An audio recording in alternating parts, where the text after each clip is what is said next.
해가지고 보니까 이게 쫙쭉 나가요. 이게 딱 해서.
그 말씀 따라갈 때에 주님께서 그 찾으시는 한 사람이 바로 내가 되게 해주시고 우리의 공동체가 되게 해달라고 주님 한번 부르며 기도를 나가겠습니다.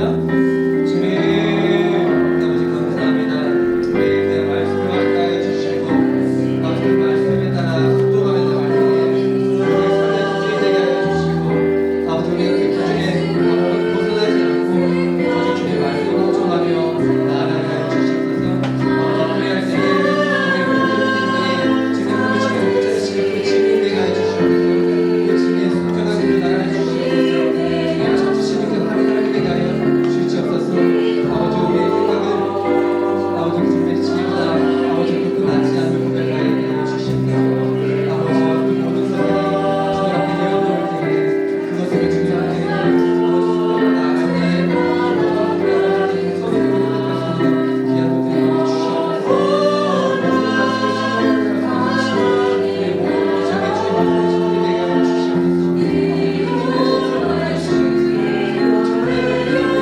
주시옵소서. 우리의 모든 정의 주님 앞에 손이 되게 하여 주시옵소서. 주님 감사합니다.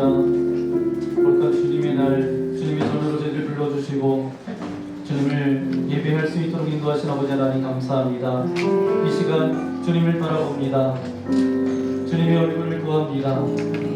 주님을 찾기 위해 나온 주님의 골반 자녀들, 오늘 주님의 말씀 앞에서 우리 빛이신 주님께서 임하여 주셔서 우리 모든 어둠의 흔적이 떠나가게 하여 주시고 변하지 않는 진리의 말씀 가운데 그 말씀대로 순종하며 나아갈 수 있는 은혜와 믿음을 우리에게 허락하여 주옵소서.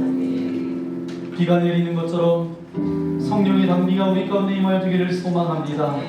굳어지고 메마른 심령 가운데 하나님의 말씀과 은혜로 채워주셔서 어떤 말씀이 떨어진다 할지라도 30배, 60배, 100배 열매를 맺어갈 수 있도록 우리와 함께하여 주옵소서. 모든 예배와 찬양을 주님께서 홀로 받아주실 것을 믿고 감사를 드리오며 우리를 죄악에서 구원하여 주신 우리 구주 예수님의 이름으로 간절히 기도하옵나이다. 아멘. 우리 전우자기 심하고 인사를 뺄 사랑합니다. 축복합니다. 잘하셨습니다. 함께 우리 두 손을 내밀어서 축복하기 원합니다. 하나님의 사랑이 당신의 삶 가운데 가득하기를 축복합니다. 그런 고백으로 이 시간 함께 찬양하시겠습니다.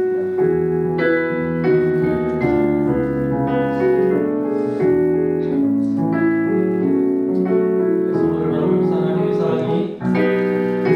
하나님의 사랑이 당신의 삶 가운데 가득하기를 축복합니다.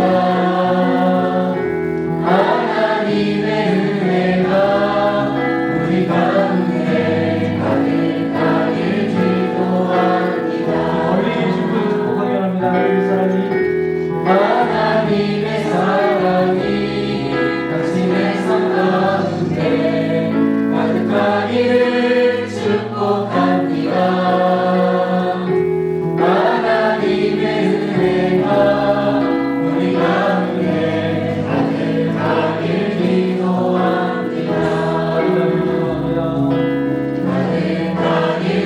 기도합니다.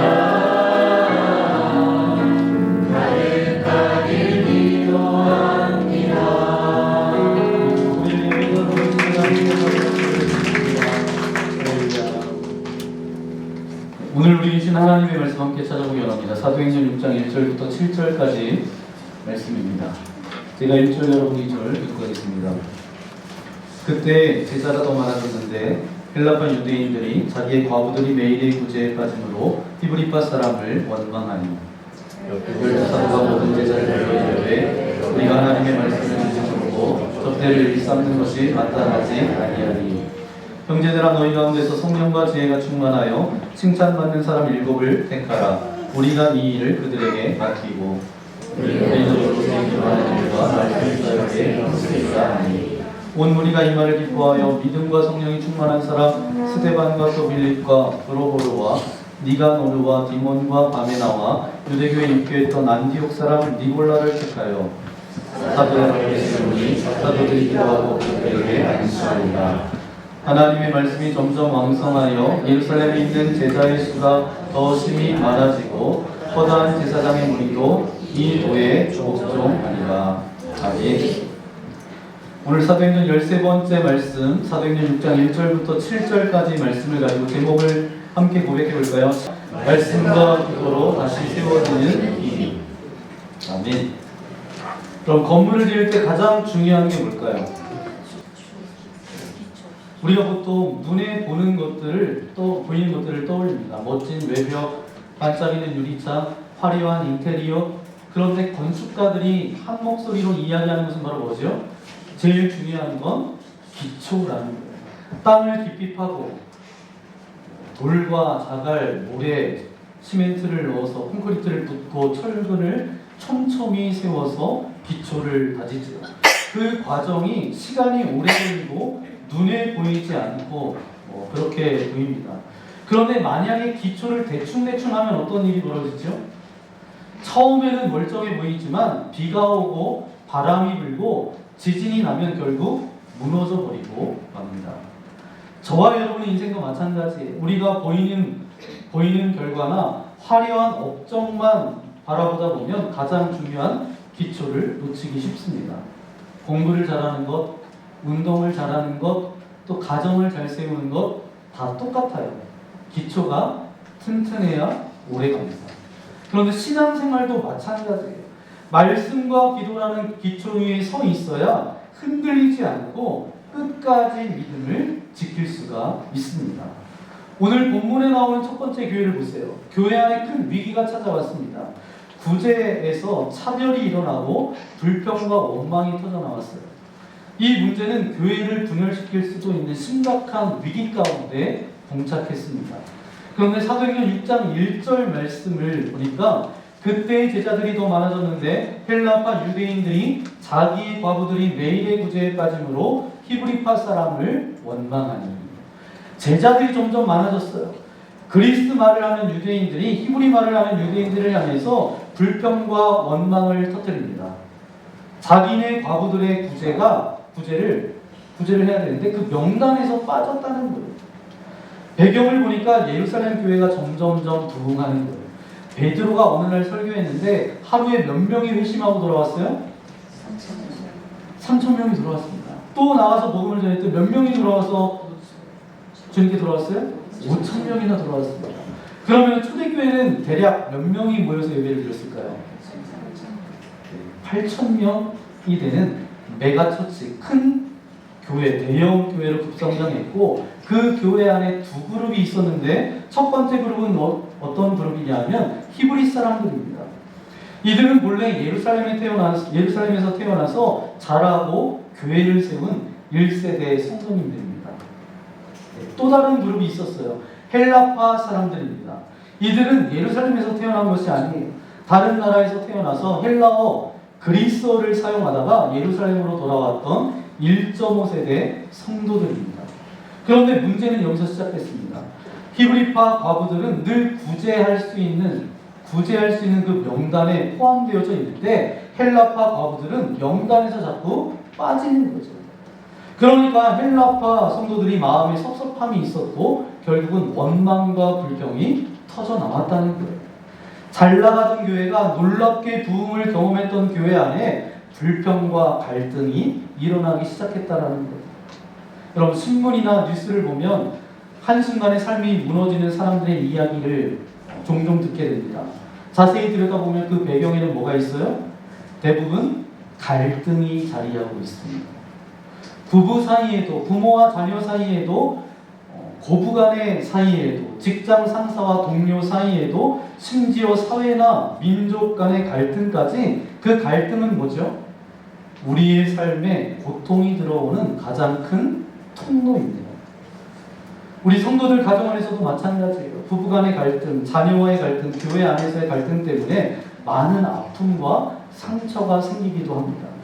갈등 자체가 고통일 뿐만 아니라 갈등은 반드시 더 큰 상처를 남기죠.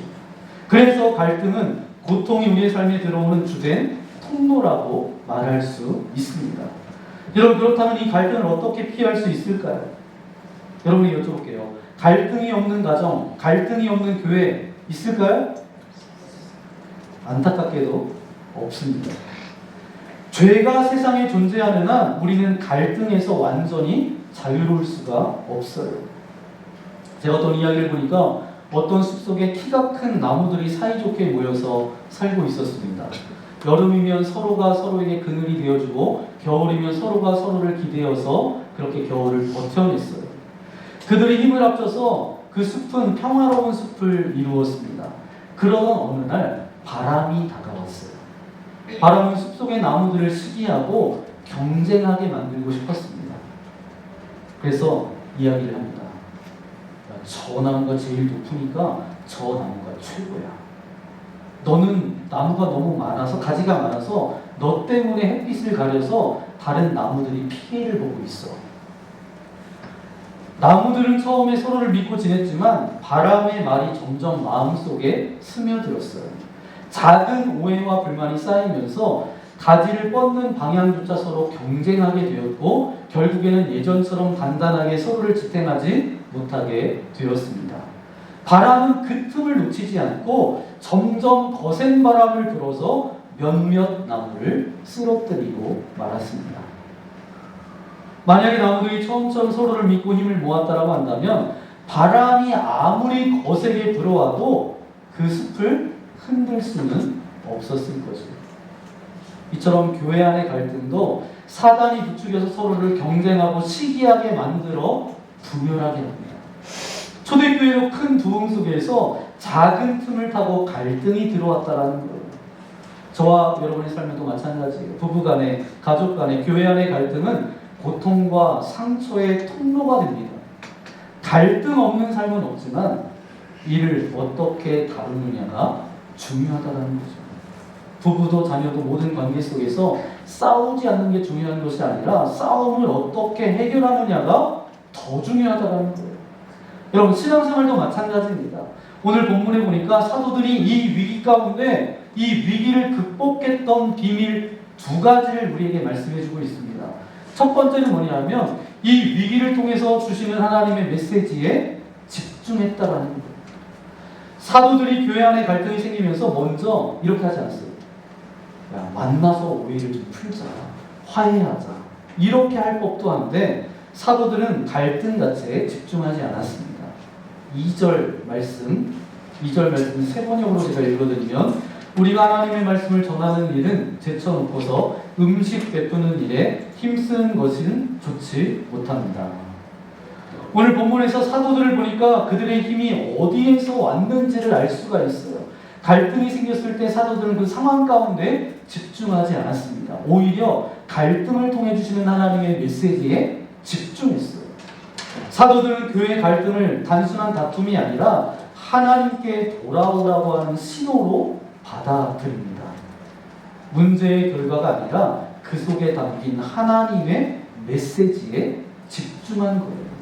여러분, 우리가 상황을 볼 때 두 가지 시선이 있습니다. 하나는 합리적인 시선이고 또 하나는 영적인 시선입니다. 여러분, 합리적인 것이 뭐예요? 합리적이다라는 것은 문제의 사실을 정확하게 파악하는 거예요. 저도 합리적인 접근을 굉장히 좋아합니다. 문제를 정확하게 이해하고 논리적으로 판단하는 것이 마음이 편하고 안전하다고 제가 느끼는 것 같아요. 사실 저도 한때는 거의 모든 상황을 이렇게 접근했습니다. 하나님, 이 상황이 왜 이렇게 되었는지 이해가 되지 않습니다. 현실적으로 보아도 이 일은 이런 이유 때문에 너무 어렵고 불가능해 보입니다. 하나님, 제가 어떤 선택을 해야 하는지, 무엇이 옳은 길인지 분명히 알려주세요. 이렇게 합리적으로 문제를 분석하면서 기도하면 마음 한켠에 안정감이 찾아오곤 했습니다. 실제로 잠시의 안도감은 있었어요. 아, 내가 이런 상황 가운데 이 상황과 환경을 제대로 이해하고 있었구나. 그런데 시간이 지나면서 기도가 점점 깊어지고 하나님과의 대화가 점점 깊어질수록 한 가지를 깨닫게 되었습니다. 어느 날 기도하는 중에 성령 하나님께서 제 마음속에 이렇게 말씀하시는 거예요. 내 눈으로만 보지 말고 믿음의 눈으로 나를 봐라. 내 생각의 틀을 깨라. 솔직히 마음 가운데 굉장히 당황스러웠습니다. 내 기준으로 보면 충분히 맞는 판단인데 하나님께서는 왜 다르게 보시지? 마음이 복잡해졌어요. 그런데 기도하면서 이 모든 것을 깨닫게 되었습니다. 내가 이해하는 논리와 판단으로 문제를 보려는 마음이 오히려 하나님께서 이루시려는 일을 가로막을 수 있다라는 것이었어요. 저에게는 굉장히 충격이었습니다. 그러면서 제가 여러분에게 순종에 대해서 설교했던 한 장면을 보여주셨어요. 여러분에게 제가 순종이라고 말씀드릴 때 뭐라고 말씀드렸어요? 내 생각에 동의되는 것만 순종하는 것, 따라가는 것은 순종이 아니라고. 그거는 안 믿는 사람들도 다 동의되는 것 다 따라간다. 때로는 내 생각과 내 이해와 내 논리로 도저히 받아들일 수 없는 상황이 찾아올 때에도 하나님의 뜻이라면 그대로 따라가는 것이 진짜 순종이다. 기억나시나요? 그날 새벽에 참 마음이 복잡해졌습니다. 성도들에게 순종을 가르치면서도 정작 나는 순종하는 자가 아니었구나. 나는 믿음이 없었구나. 여러 가지 생각이 들면서 더 주님 앞에 기도했던 것 같아요. 그때 알았습니다. 중요한 건 내 생각과 논리로 문제를 판단하는 것이 아니라 하나님께서 이 상황을 통해 무엇을 말씀하려고 하시는지 보는 것이 중요하다는 사실이에요. 사실 지금도 저는 여전히 내 생각대로 판단하려는 마음과 싸웁니다. 이게 결코 쉽지가 않아요. 하나님 앞에 순종하는 것이 얼마나 어려운지 모릅니다. 여러분도 그러시죠? 순종을 해보셨어야 지금. 네. 순간순간 내 논리가 맞아 생각하지만 기도를 통해서 하나님께 시선을 돌리면 조금씩 믿음의 눈으로 바라보게 된다는 거예요. 그 연습이 쌓이면 쌓일수록 갈등 속에서도 어려움 속에서도 하나님께서 함께 하시고 인도하신다라는 확신의 마음이 우리의 마음 가운데 깊게 자리 잡게 된다는 거예요. 여러분, 합리적인 시선은 결국 뭐예요? 내 눈으로 보는 판단입니다. 내 기준으로 맞다, 내 기준으로 옳다, 이렇게 보는 거죠. 하지만 중요한 것은 바로 뭐예요? 사실, 팩트 자체가 아니라 그 사실을 통해서 하나님께서 주시는 메시지를 보는 거예요. 하나님, 제게 왜 이런 어려움을 주셨나요? 이것을 통해서 제가 무엇을 알기를 원하시나요? 하나님께서 이 일을 통해서 어떤 일을 이루시기 원하시나요? 여러분, 합리적으로 보면 단순히 오늘 말씀은 뭐죠? 구제를 해야 될 그 사람의 명단 관리가 문제이고 실수로 빚어진 차별일 수가 있습니다.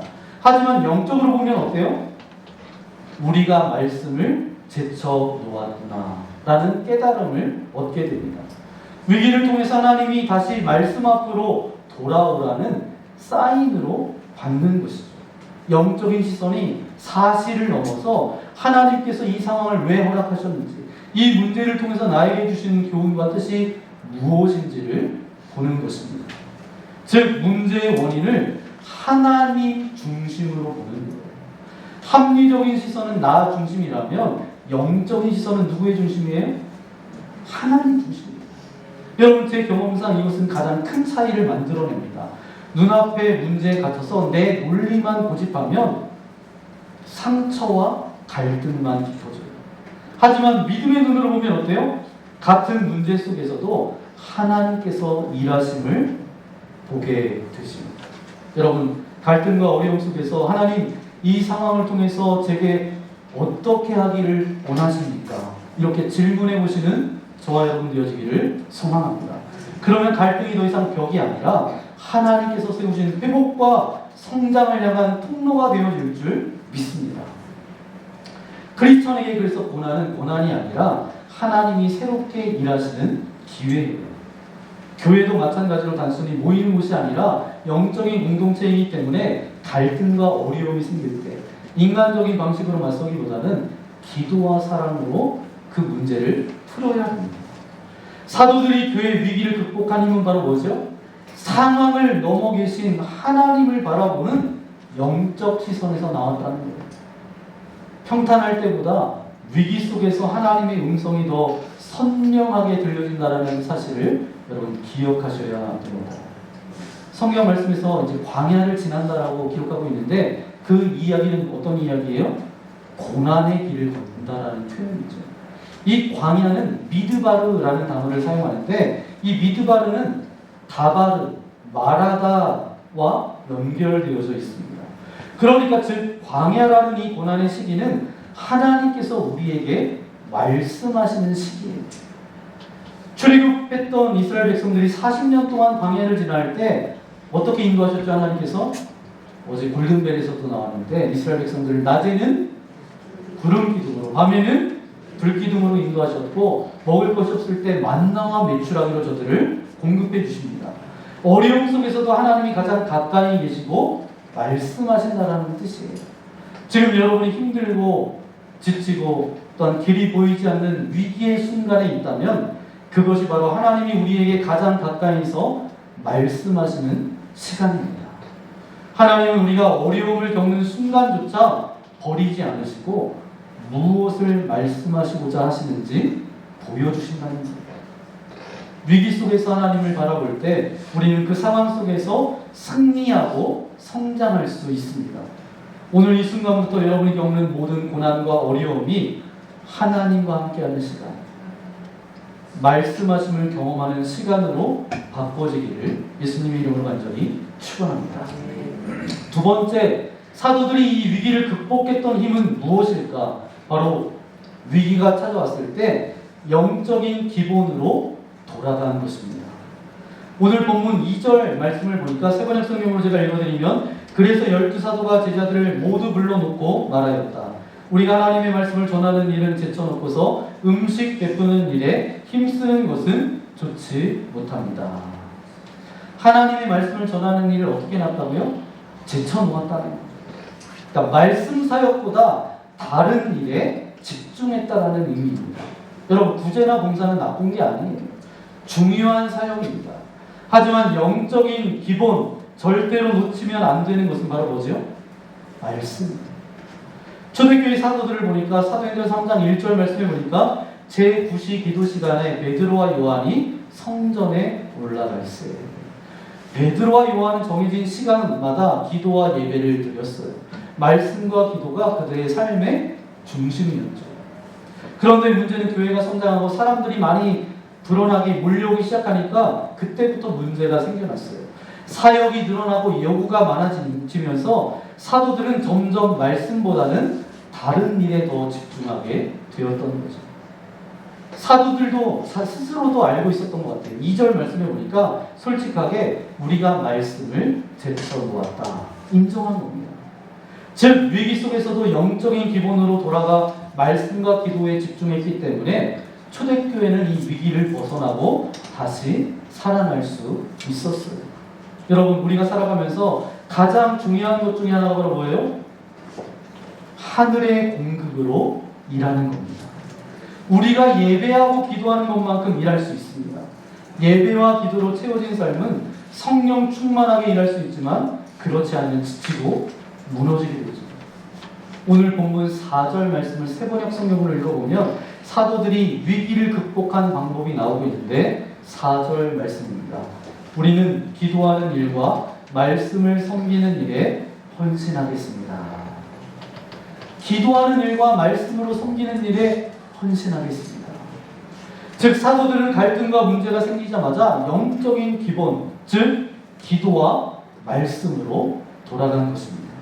이것이 바로 진정한 힘입니다. 저와 여러분의 삶도 마찬가지입니다. 삶은 저절로 안정되지 않아요. 바퀴가 중심이 제대로 굴러가듯 우리의 삶의 중심이 있어야 흔들리지 않습니다. 여러분 이전에 학교 다닐 때 이제 원을 그릴 때 뭘 사용했죠? 컴퍼스를 사용했습니다. 컴퍼스는 뭐예요? 다리가 두 개 있잖아요. 그래서 이제 하나를 지지대고 이렇게 굴려서 원을 그립니다. 그런데 중심이 조금이라도 흔들리면 어떻게 되죠? 동그란 원을 그릴 수 있어요? 없어요? 없어요. 원이 삐뚤어집니다. 우리의 삶도 마찬가지예요. 그럼 우리의 삶의 중심은 무엇일까요? 다른 것이 아니라 하나님과의 관계입니다. 하나님과의 관계가 바로 서 있으면 모든 것이 안정되고 흔들리지 않아요. 그런데 하나님과의 관계가 무너지면 어떻게 되죠? 다 무너지는 거예요. 삶의 지진이 난 것처럼 무너지는 겁니다. 작게는 부부 관계에서도 일어나죠. 가끔 부부가 다투는 순간이 있으시잖아요. 여러분 저를 보시는데 안 다투는 것처럼 그렇게 아주 저를 쳐다보시는데 전혀 안 다투시는 것 같지만 여러분 다투실 때 있으시죠? 저는 있을까요? 없을까요? 네, 저도 있어요. 곰곰이 생각해보면 다 있습니다. 그런 거나 이제 다 다툼이 있는데 대부분 언제 다투시죠? 다 그런 건 아니지만 제가 이렇게 묵상해보니까 둘 중에 한 사람이 하나님과의 관계가 잠깐 흔들릴 때라는 거예요. 하나님과의 관계가 잠시 흔들리면 마음이 예민해지고 작은 행동에도 판단 모드로 바뀝니다. 부부가 이제 싸우게 될 때 이제 갈등하는 요인 가운데 뭐냐면 치약을 가운데 짜자 뭐 밀어서 짜냐 이게 문제가 되어서 내가 몇 번을 얘기해 이렇게 얘기하잖아요. 그렇게 해서 좀 제대로 이거를 해야 그 다음 사람이 쓰기 편한데 몇 번을 얘기하냐. 남편이 TV 리모컨을 가지고 TV를 봤는데 나중에 찾아보니까 TV 리모컨이 안 보이는 거예요. 제발 좀 제자리에 좀 놓으라고. 내가 도저히 못 참겠다고. 높은 우리의 현실이잖아요. 하나님과의 관계가 끊기면 우리 안에 작은 불평과 죄성이 밖으로 나오면서 가장 가까운 사람들에게 폭발하게 됩니다. 그러면 폭발하게 되면 둘 다 힘들어요. 반대로 하나님과의 관계가 회복되면 어때요? 치약을 어디 짰는지 상관없어요. 내가 짜놓고 이렇게 별로 없으면 이렇게 막 칫솔로 이렇게 해가지고 다 밀어서 다시 꽂아놓잖아요. 남편이 리모컨을 어디다 뒀는지 찾을 수가 없어요. 여보 같이 청소 좀 하자. 그러면서 웃으면서 그렇게 말할 수 있잖아요. 결국 핵심은 이겁니다. 우리의 삶의 중심, 바퀴의 중심, 컴퍼스의 중심, 바로 하나님과의 관계가 중심이라는 거예요. 중심이 흔들리면 우리의 삶 전체가 흔들리고 중심이 단단하면 작은 일에도 흔들리지 않고 평안한 삶을 살아갈 수가 있습니다. 하나님과의 관계가 바로 삶의 중심이 되어야 모든 것이 제자리를 찾게 된다는 거예요. 그렇다면 하나님의 관계를 어떻게 회복하고 중심을 세울 수 있을까요? 창세기 말씀해 보니까 우리의 존재와 하나님과의 관계의 본질이 나와 있습니다. 말씀이 진리이고 예배와 말씀 속에서 우리가 살아갈 답이 다 들어있다는 거죠. 창세기 말씀과 요한복음 3장 16절 말씀해 보니까 하나님께서 저와 여러분을 사랑하셔서 만드셨다는 거예요. 그러면 질문, 우리가 사랑할 때 그냥 짝사랑만 하고 싶을까요? 아니죠. 사랑하면 자연스럽게 더 많이 알고 싶고 더 많이 대화하고 싶고 교제하고 싶습니다. 사랑은 관계를 아주 친밀하게 만듭니다. 그렇다면 하나님과의 관계를 맺으려면 어떻게 해야 될까요? 관계에는 공통점이 필요합니다. 서로 연결될 수 있는 공통점이 필요한데, 즉 영을 가진 존재여야 관계가 가능합니다. 왜요? 하나님은 영이시기 때문입니다. 그런데 우리에게 하나님께서 뭘 주셨어요? 영을 주셨어요. 창세기 2장 7절 말씀을 세번역 성경으로 읽어보면 주 하나님이 땅에 흙으로 사람을 지으시고 그 코에 생명의 기운을 불어넣으시니 사람이 생명체가 되었다. 하나님은 사람에게 영을 주셔서 우리와 친밀한 관계를 맺고 싶어 하시는 유일한 분이십니다. 사람이 가장 행복할 때가 언제일까요? 성경에서는 분명히 이야기합니다. 하나님의 영과 우리의 영이 만날 때. 우리는 가장 행복하게 만들어졌어요. 자녀가 용돈을 줄 때 기쁘고 행복한 것처럼 느끼지만 하나님께서 세팅해 놓으신 인생 최고의 행복은 은혜를 받는 순간입니다. 여기서 은혜를 받았다는 것은 무슨 말일까요? 바로 하나님의 영과 내 영이 만났다는 것입니다. 하나님의 영이 내 안에 채워지고 하나님과의 관계가 충만해지는 순간 우리는 진정한 행복과 기쁨을 경험하게 됩니다. 그럼 하나님과의 관계의 중심은 무엇일까요? 말씀과 기도, 즉 예배입니다. 예배가 우리의 삶의 중심이 되기 때문에 예배가 흔들리면 삶 전체가 흔들리는 거예요. 따라서 우리는 언제나 예배로 나아가야 합니다. 말씀과 기도, 예배로 나아갈 때 하나님께서 말씀하시기를 생명과 연관지어서 말씀하고 계세요. 예수님께서 뭐라고 말씀하시냐면 나는 생명의 떡이라고, 그리고 세상의 빛이라고, 나를 먹는 자는 배부를 것이고 나를 마시는 자는 영원히 목마르지 아니할 것이다. 그렇게 말씀하셨어요. 왜 이렇게 생명과 연결하실까요? 주님과의 관계는 단순한 문제가 아니라는 거예요. 관계가 있어도 되고 없어도 되는 문제가 아니라는 거죠. 살고 죽는 문제라는 거예요. 왜냐하면 우리의 영이 살면 사람은 살거든요. 문제가 아무리 크고 아무리 걱정되는 일이 많고 아무리 어렵다 할지라도 우리는 뭐냐? 영이 살면 살게 돼 있어요. 외부 상황이 아무리 바뀌고 자극이 아무리 많아도 하나님께서 주시는 내면의 생명이 있으면 우리는 날마다 승리하며 살아갈 수 있습니다. 여러분, 요즘 야구가 굉장히 핫하잖아요. 이제 철원 동지방 목사님들이 이제 가족 수양회로 이제 속초에 갔는데 뭐 교제하고 이야기 나누고 그렇게 하는데 어떤 목사님하고 사모님이 얘기하는 거예요. 요즘 야구 때문에 야구를 봐야 된다는 거예요. 그래서 들어가서 자기네들은 야구를 보고 특정 팬인데 너무 잘한다는 거예요. 야구를 봐야 된다는 거예요. 그런데 여러분, 야구 선수가 슬럼프에 빠졌을 때 어떻게 하는 줄 아세요? 다른 게 아닙니다. 기본기로 돌아간다는 거예요. 배트를 2,000번, 3,000번, 5,000번 그냥 가만히 휘두르는 연습을 한다는 거예요. 그러다 보면 내게 왔던 슬럼프의 원인을 찾고 극복하게 된다는 겁니다. 우리의 신앙도 마찬가지예요. 신앙의 위기와 마음의 근심과 걱정과 자녀의 문제와 교회와 사역에서 느끼는 기쁨이 상실되었을 때, 이런 어려움이 찾아올 때 우리는 무엇을 해야 될까요? 바로 영적인 기쁨으로 돌아가는 것입니다. 말씀과 기도로 다시 중심을 잡는 것이 첫걸음입니다. 사도들이 영적인 자리로 돌아가 배틀을 휘두른 것처럼 우리도 말씀과 기도 속으로 들어갈 때 어떤 결과가 펼쳐지죠? 오늘 사도행전 6장 7절 말씀을 보니까 말씀의 부흥이 나타납니다. 7절 말씀 제가 읽어보면 하나님의 말씀이 점점 왕성하여 예루살렘에 있는 제자의 수가 더 심히 많아지고 허다한 제사장의 무리도 이 도에 복종하니라. 여기서 중요한 건 이 부흥은 무엇일까요? 단순히 사람이 많아지고 그 모임이 활발해지는 것일까요? 아니에요. 오늘 본문이 보여주는 진정한 교회의 부흥은 영적인 부흥, 말씀의 부흥입니다. 오늘 본문에 보니까 교회 안에 분쟁과 갈등이 있었어요. 여러 문제가 생겼고 사람들이 서로 경쟁하다가 시기심까지 나타났습니다. 하지만 사도들은 문제에 매몰되지 않고 하나님의 말씀으로 기본기로 돌아갔어요. 그때 놀라운 일이 벌어집니다. 7절 말씀처럼 하나님의 말씀이 점점 왕성해지기 시작했다. 이 말씀의 핵심입니다. 우리가 다시 영적인 자리로 돌아가서 말씀 중심으로 나아갈 때 생명력이 흘러 넘치게 됩니다. 갈등과 문제가 있던 자리에도 하나님의 살아계신 역사가 임하면 교회의 진정한 부흥이 시작된다는 것을 우리에게 말씀해 주고 있습니다. 오늘 우리 교회도 이곳에 있는 여러분 각자의 삶도 마찬가지예요.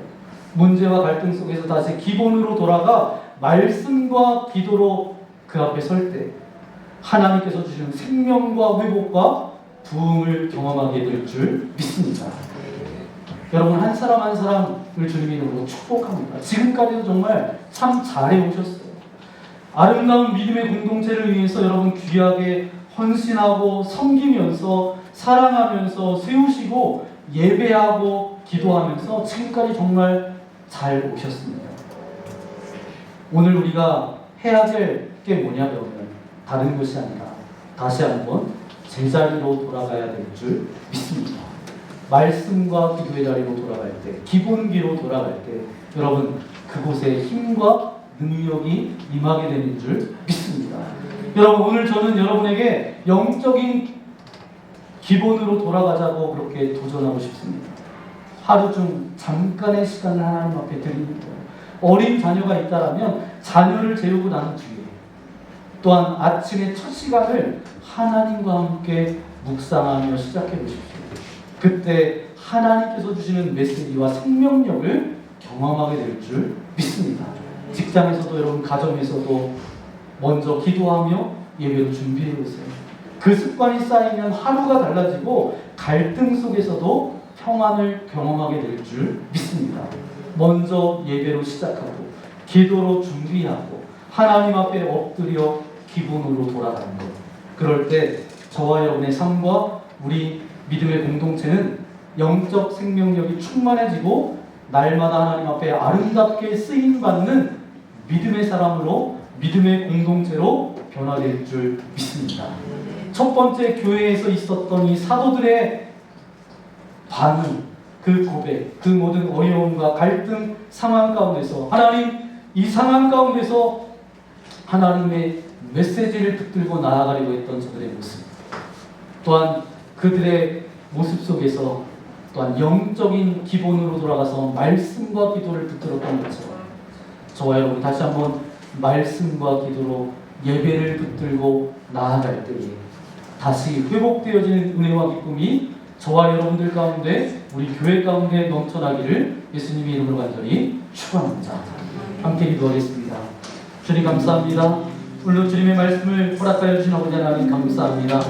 나의 삶도, 우리의 가정도, 우리의 교회도 이 시간 주님 앞에 올려드립니다. 첫 번째 교회, 초대교회에서 구제 문제로 히브리파 유대인과 헬라파 유대인들이 갈등하며 분열하며 어려움이 있었지만 사도들은 그 상황 가운데 몰두했던 것이 아니라 그 상황 가운데 하나님께서 주시는 뜻과 하나님께서 주시는 메시지에 집중했던 것처럼 하나님, 우리도 그렇게 나아가기를 소망합니다. 또한 그들이 말씀과 기도하는데 전념했던 것처럼 우리가 놓쳤던 것들을 다시 한번 붙들고 주님 앞에 온전히 설 수 있도록 은혜를 베풀어 주옵소서. 그래서 가정 안에서, 부부 안에서, 자녀와의 관계 안에서, 교회 공동체 안에서 많은 상처와 갈등, 그 모든 문제가 해결되어서 평안을 누리게 하여 주시고 하나님께서 주신 힘과 능력으로 그것이 오히려 그 갈등이 회복되어지고 더 큰 하나님의 부흥이, 말씀의 부흥을 경험하는 아름다운 믿음의 공동체, 아름다운 우리의 삶이 되어질 수 있도록 함께 해달라고 오늘 말씀을 생각하면서 우리 주여 한번과 함께 기도하겠습니다. 주여! 거룩하신 아버지 하나님 감사합니다. 우리를 사랑하여 주셔서 아버지 하나님 예배의 자리로 불러주시고 인도해 주신 아버지 하나님 감사합니다. 초대교회의 분열과 갈등의 조짐이 있었지만 사도들은 그 환경과 상황 가운데 아버지 하나님 매몰리지 않고 그 가운데 하나님께서 이 상황 가운데 주시는 메시지가 무엇인지를 밝히 깨닫고 말씀과 기도로 다시 한번 나아갔던 것처럼, 예배의 자리로 다시 한번 나아갔던 것처럼 우리도 그런 인생 되어지기를 소망합니다. 오늘도 말씀과 기도의 자리로 불러주신 아버지 하나님 감사합니다. 우리의 삶도 가정도 교회 안에서 흔들리고 지친 마음을 주님께 맡깁니다. 주님, 우리의 생각과 논리로만 문제를 바라보는 마음을 내려놓고 믿음의 눈으로 하나님을 바라볼 수 있도록 인도하여 주옵소서. 말씀과 기도로 중심을 세우고 영적 기분으로 돌아가게 하시며 우리의 관계와 공동체 속에서 하나님과의 평안과 회복을 경험하게 하여 주옵소서. 갈등과 어려움 속에서도 하나님의 일하심을 믿고 순종하며 나아가게 하여 주시고 매 순간마다 하나님과 친밀한 교회 가운데 생명과 평안과 하나님의 능력을 경험할 수 있도록 우리와 함께하여 주옵소서. 이 모든 말씀 우리 구주 예수님의 이름으로 간절히 기도하옵나이다. 아멘. 오늘 말씀을 생각하면서 이 시간 함께 결단의 찬양을 드립니다. 말씀 앞에서 라는 찬양인데요, 이 가사의 고백들 주보에 나와 있습니다. 결단의 찬양 주시고 함께 찬양하도록 합니다.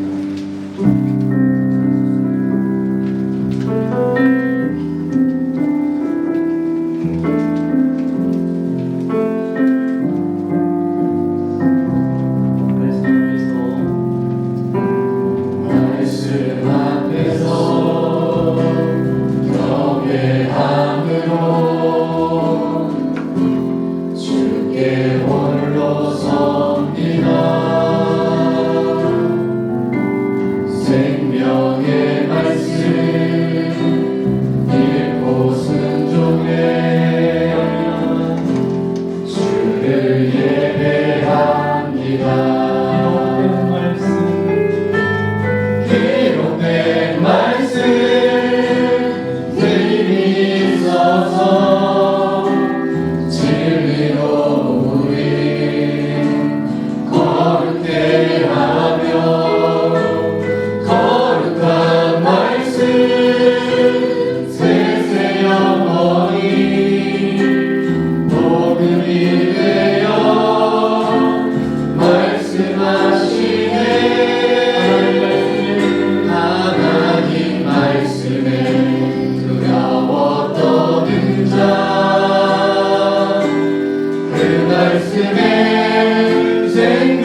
밖에 나서 한 사람 찾으시는 주님의 약속을 믿어 하나님 말씀에 명을 모든 자 순종하며 주 따라가는 자 영원한 하나님 나라 이뤄갈 주의 교회여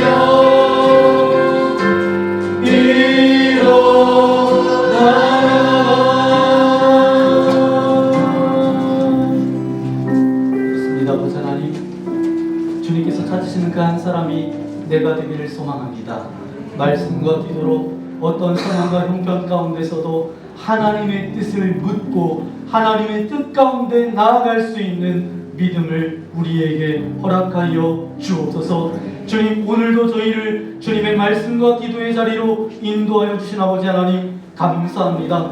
삶의 중심을 제 생각과 내 생각과 논리에서 주님께로 돌립니다. 나의 모든 갈등과 걱정과 불안과 상처를 주님께 맡깁니다. 영적인 기본으로 돌아가 매일 말씀과 기도로 새 힘을 얻고 능력을 얻기를 소망합니다.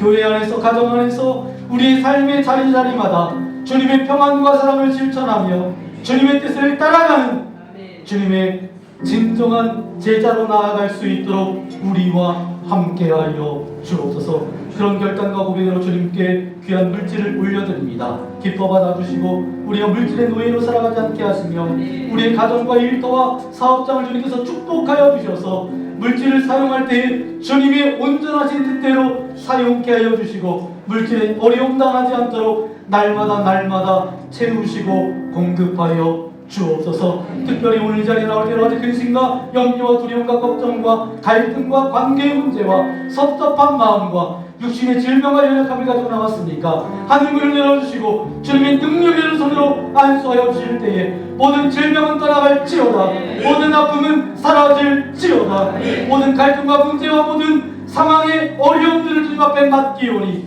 하나님께서 풀어주시고 역사하여 주시고 회복시켜 주시는 주님의 능력을 경험하며 나아갈 수 있도록 은혜 베풀어 주옵소서.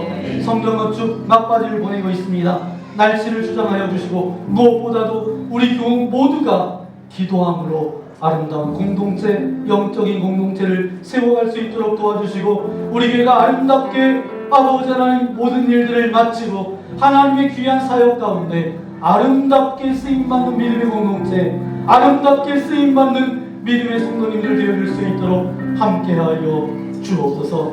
이제 한 주간 살아갑니다. 어느 곳에 있든지 무엇을 하든지 주님의 시선 아래 살아가게 하셔서 늘 믿음으로 나아갈 수 있도록 우리와 함께하여 주옵소서. 이제는 우리 구주 예수 그리스도의 크신 은혜와 하나밖에 없는 독생자 예수님을 십자가에 내어주신 하나님 아버지의 넓으신 사랑하심과 우리를 위해서 지금도 말할 수 없는 탄식으로 대신 간구해 주시는 성령 하나님의 내주 교통하심이 이제 오늘 말씀을 통해서 말씀과 기도의 자리로 돌아가기를 원합니다. 고백하며 나아가는 모든 성도님들 머리머리 위에, 가정과 저들의 자녀들과 이 나라 이 민족 위에 이제로부터 영원토록 함께하옵시기를 간절히 축원하옵나이다. 아멘.